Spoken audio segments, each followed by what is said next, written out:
Hey, thanks for joining me in this TDJ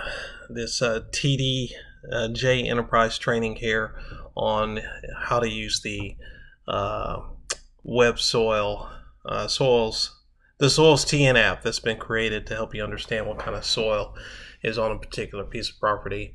And so I'm in RealTracks, which is it's a system that real estate agents here in Middle Tennessee have access to.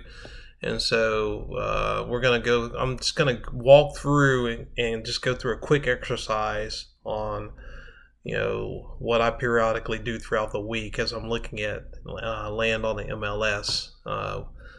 And so what I'm going to do is I'm going to do a listing search, and I'm going to change my category from residential to land. And um, for this exercise, I'm just going to use Wilson County, Tennessee, and I'm just going to look at a minimum of 15 acres. So I don't want anything less than 15 acres is for sale. Then I'll hit search. And once that populates, I'm going to look in, let's see, I'm just going to look in this Alexandria, Watertown area. Here's a 575 here. Let's look at that. That's in Alexandria, 109 George Road, Alexandria, Tennessee. That grass looks really green. I don't see any cedar trees, but pictures can always be deceiving. Looks like there's a house on there. But let's take a look at this and see what we have. On RealTracks, I love it when you have the record here. When you don't have the record here, there's a different way that you can try to find the property, but it makes it so much easier when you have the record here because you can click on that record, and what we'll do is we'll click on View Larger Map. And I love this. I see that there is a creek that runs through the center of the property. Well, not center, but towards the front of the property. I want to go to my CRS map layers, and I want to turn my FEMA flood zones on just to make sure that the property is not in the flood zone. And one thing I do like about this property is that from this dot here to this dot here, you have 953 foot of road frontage, and then you have 135 foot of road frontage here. So far, I like what I see with this particular piece of property. So how do I know what kind of soil is on that property? Well, I use a tool called Acre Value.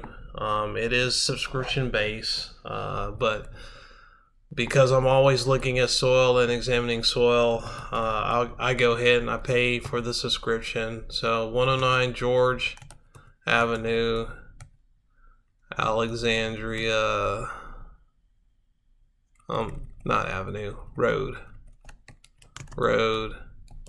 Alexandria, and I got the address is Watertown. So, and you can see here that when we log in,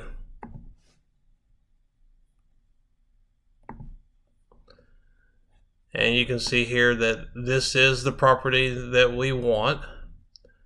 It matches our tax record here. And so I'm going to double click on this property so that I can get the soil. Click Get Full Report.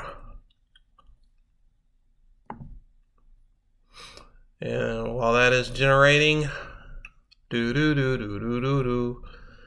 all right, so we have our full report here, and this is the reasons why I like Acre Value. I can look at my elevation, and you can look and see that the elevation starts off low and works its way up high, and from front to back there's about a 200 foot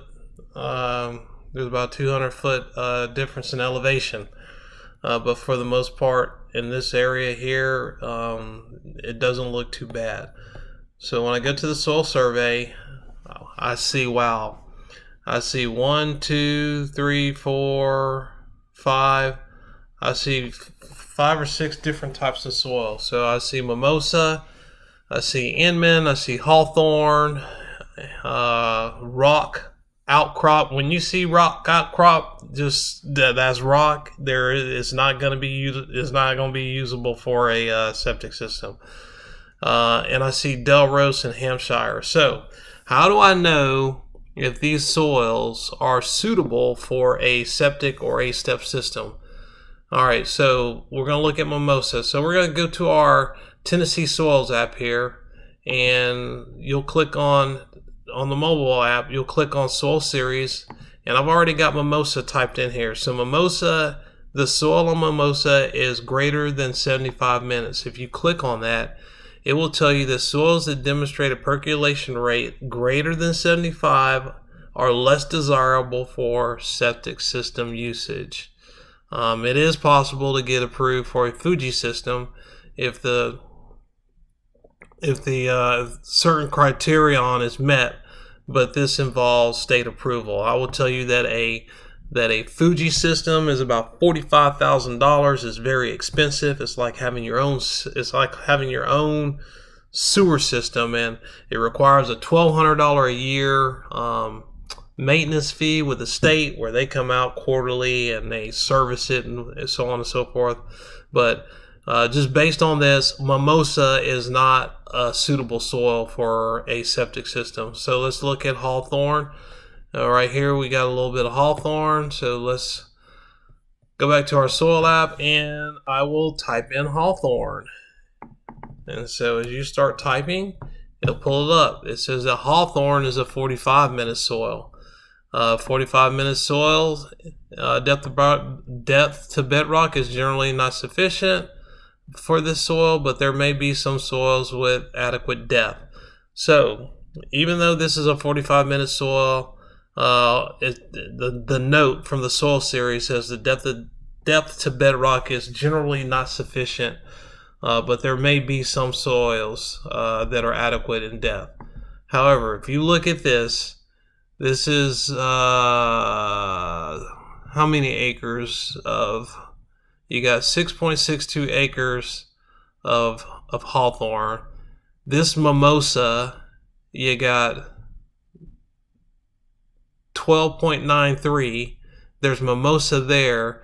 So you got mimosa there, and hawthorn there. The likelihood of you being able to find something in this area is very slim. So far, we got a lot of mimosa, we got a lot of hawthorn. There's some Delrose, that's not even worth looking at. What's this one? Inman. I already know that Inman is horrible soil. So this particular piece of property, even though it is, 53 acres, it's 57 acres. This is a piece of property that I would not waste my time in putting a contingency on or even pursuing as far as development opportunities, because the soil across this property looks horrible. So this is just an example of how you can use the Tennessee Soil app to determine whether or not a piece of property has usable soil on it. Once you can get the soil names, you can go to the app, and the app will give you additional information to help you determine if the soil is a 75-minute soil, a 45 or 60-minute soil, so on and so forth. And so in this particular case, this property is no good.